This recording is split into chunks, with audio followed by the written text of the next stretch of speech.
here we are. This is the sunny island of Rab in Croatia. Currently about 17 degrees, very warm, and we are here to finally have a look at this thing, the Canyon Exceed CF5. Now, I've ridden this bike for about 2,000 kilometers. It's gone through about 3 cycles of changes, and the recent ones have been quite drastic. Namely, I've changed the tires, I've changed the crankset and the chainring. I've added 4 piston brakes. These are Sram Code Rs. And the biggest change of them all is this beautiful red Marzocchi Bomber Z2 fork in 120mm size. And what this does is it changes the actual angle on the front of the bike from 69 degrees to 67, which gives us a little bit more slackness, which means the bike actually sits a little bit higher in the front, increases the wheelbase, makes it a lot more stable, a lot more fun on those downhills. And I have to say the change has been absolutely positive. These tyres, I used to run Pirelli XC race tyres in 2.25. These are Ardent race in the back in 2.35 inches and an Ardent in the front with 2.4 inches. I've got these pumped up to about, I think it's 2 bars in the front and 1.7 bars in the back, something like that. I'm not a huge buff on tyre pressures, but overall quite happy, as the terrain here, as you can see, is quite rugged, but absolutely gorgeous today in Croatia. Some other stuff about the bike I think is I've left the default group set on here. This is the Sram NX. It's nothing special. It's, you know, it's standard and it works. So the shifter as well. Maybe in the future I'll change it for a Matchmaker one. Sram Matchmaker obviously is a design feature that allows you to merge the brake and the shifter onto the same clamp as it's done here, for example, with the dropper post. So the dropper post is assembled onto the actual brake lever, in this case the eThirteen, and this is a Vario seat post. I believe it's 150 to 170 mil seat post, which allows us to play around. So if you don't want that much travel, you can reduce it, but I think right now I'm running the maximum amount because it comes in useful. We've got a 90mm stem, minus 17 degrees. This is probably going to get changed in the future. I think an ergo bar, nothing unusual. Probably the most expensive part of the bike besides the fork is the actual crankset. This is the Sram X01. I bought it used, carbon cramp with a Garbaruk 32 chainring, and in the back we've got this. This is not a Sram cassette, by the way. It is a rainbow cassette, but this is ZTTO. This is an absolute wonderful little piece of art. 120 euros for this kit, and it weighs just under, I think, 400 grams, which is quite nice for a 9 to 50. So it's not a 10 to 50 like SRAM makes. You've got 1 less cog in the highest gear, which means that's equivalent of having 3 extra cogs up front, which is just, it's wonderful. It really goes.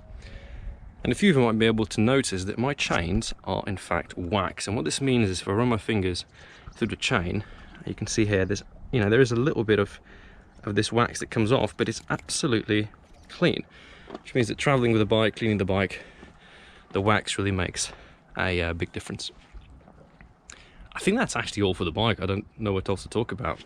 DT Swiss X 1900 wheels, standard, I think 25 width internal, some cheap Cell Italia saddle, and well, the rest of the bike is stock, so really not much of it, because that's how we do around here. We buy a bike and then we change everything on it.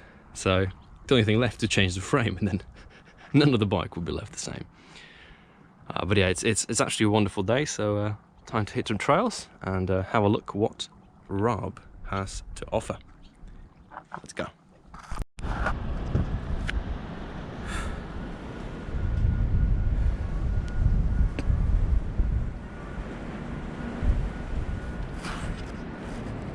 This is highest point of Rab.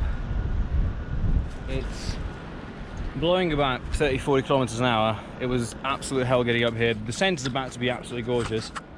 Although I'm a little bit scared because this first section is going to be quite bad. I mean, you'll see. On the way up here, the bike was actually dancing all over the place, and that's not the best of signs. Give the lens a little bit of a clean.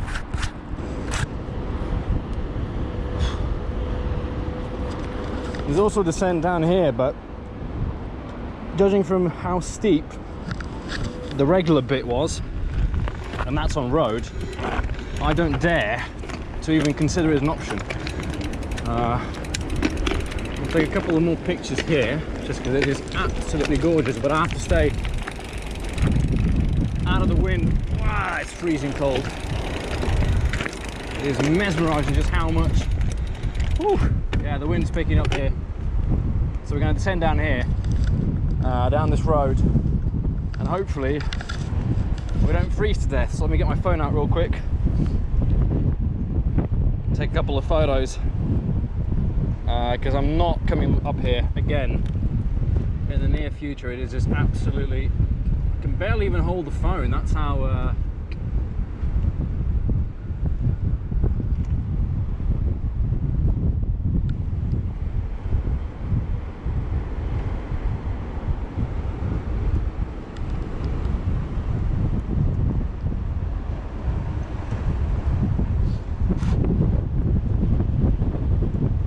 okay, I'm ready to go, but like I said, we have to really be cautious here, because it is so windy, and the wind actually moves you. Even though on a mountain bike it wants to go to the right hand side, and that's very sketchy, because when you get a gust it really can move your whole bike around.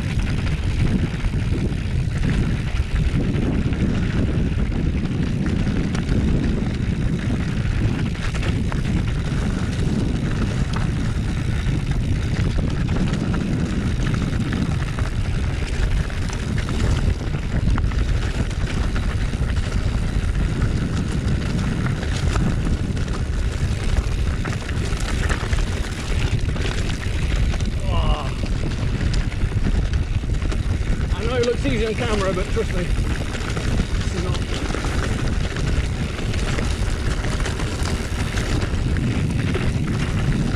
The bike just wants to turn, and I'm really fighting with it. Let's get out of the back, boy.